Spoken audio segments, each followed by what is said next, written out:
From what we know now from witnesses, it certainly looks like this guy tried to run people down deliberately. Former Boston Police Commissioner Ed Davis joining me right now. Ed, how do you see it? Good to see you, sir. Hi, Maria. How are you? Okay, what's your reaction here? Based on what we know, can you point to anything in terms of whether or not this was terrorism, what the motive might be? What's your take? Well, I mean, all the signs are there that this is an incident of terrorism. You've got the rental truck.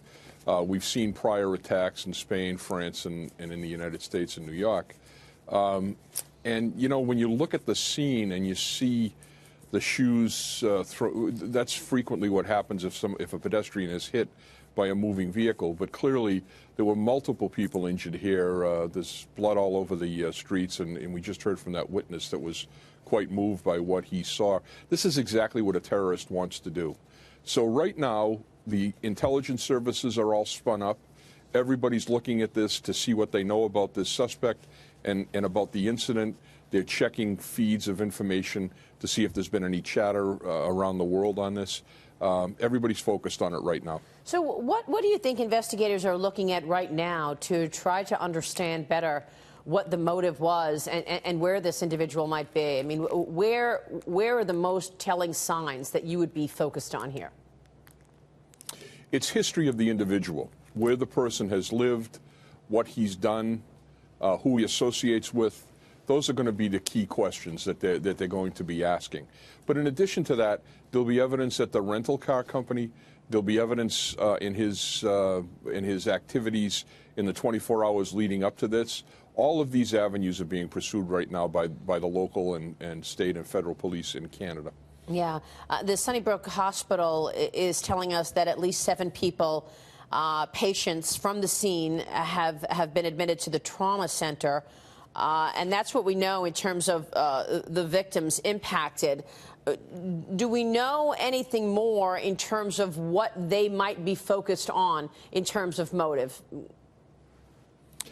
Well, again, this will all come down to what was said at the arrest, what was the sort of history of this individual, where he's lived, whether he's been involved, and whether he's on the radar of these these organizations that watch terrorists. The other possibility, though, is that this is a deranged individual that has some type of a psychological history. So all of these avenues have to be examined, and we have to get to the point where we have some sense of what drove him to do this unconscionable thing. I mean, is there anything or any way to avoid these kinds of acts? You know, recently we've seen this become the new MO for terrorists. Just get in a car or a van and drive into large crowds. Can on a state level, on a city level, can anything more be done to avoid this kind of terrorism?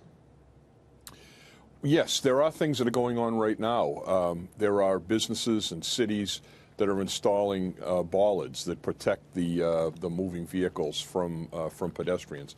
It's a good safety move to begin with, but in this threat, people are doing this more and more often. There also can be things done at the point of rental. If we see that rental vehicles are being used over and over again, some further scanning of people who want to come in and rent a truck can be done. But we can't protect everything all the time. So at some level, it's just important to be aware, to be cognizant of your surroundings at all times, and to have a plan to exit quickly if something is going on. Yeah. All right. Got to have a plan. Ed Davis, good to see you, sir. Thanks very much for weighing in this morning. We appreciate it. Thank you, Maria.